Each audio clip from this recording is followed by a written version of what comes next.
Okay, let's talk now about the fixed interest side of things, the money market side of things. In the studio with me in Cape Town is Ian Scott from PSG Asset Management on that very subject, head of fixed interest at the institution.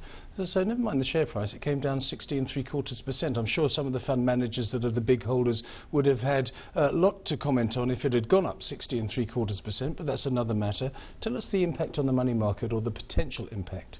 Good evening. And yeah, firstly, I'd like to state that we at PSG Asset Management have got no any sort of stake in Able or any exposure to any of their securities. And I've been watching your interview, and it's been interesting that for about more than 2 years now, we've actually seen that the red lights have been warning us on Able, especially in fixed income securities, because when you think about money market funds and the R1 price, you say, well, in fixed income space, your yield or your spread that you earn can never compensate you for the risk of default.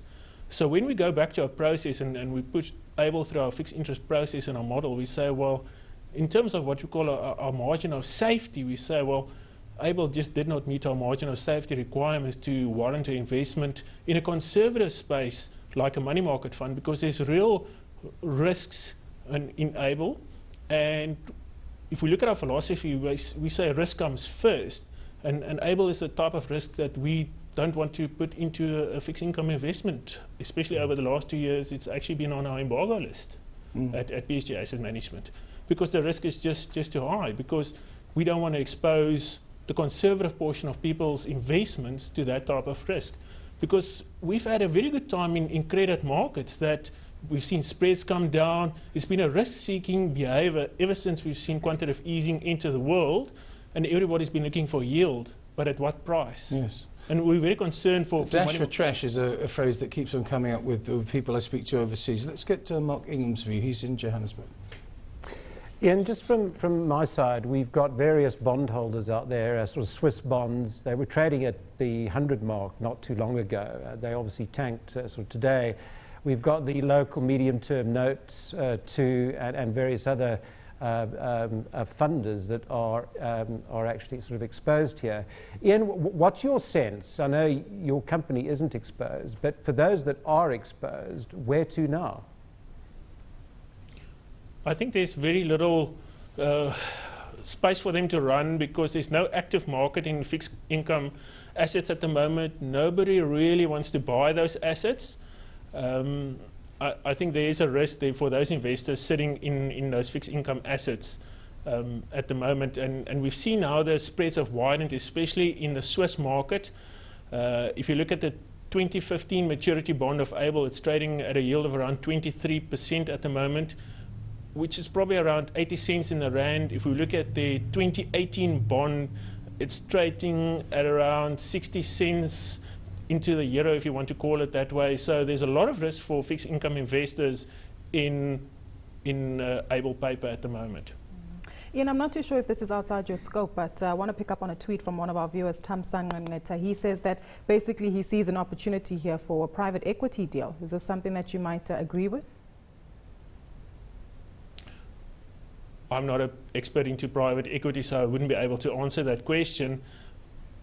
But for us, what is the risk? And we always put risk first in our philosophy.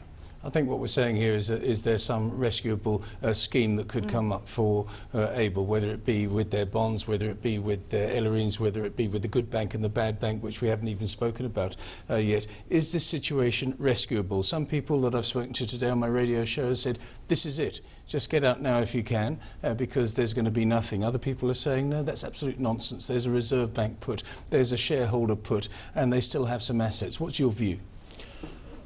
It's very hard to say what the Reserve Bank will do. I think the last time we've been in this situation was in the early 2000s with Sambo and Unifer. I think the SARB would be interested to maybe have a semi-bailout. I don't know if it would bail out the institutional investors, but it will probably have a look at the deposit holders, the account holders, because that's a model that we've seen from the Fed and from the ECB. But no assurances has been given by the SARB, and we know that they're looking at the, call it, systemic risk in the banking system, which they came out and said, well, the Able exposure is not systemic to the whole banking system.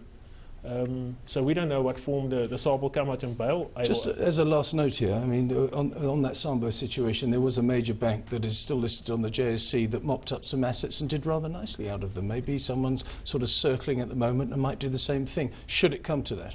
I would not be surprised. I'm sure that the major banks will come in, even a Capitec could come in and bid for the book and at a certain price. And if I can recall correctly, the SARB actually gave some sort of loan to the guys who bought Sambo at that point in time. I can't recall. Yeah, but it was 14 years ago. The principle is there. Ian, thanks very much for your time this evening. That's Ian Scott, who's head of fixed interest at PSG Asset Management.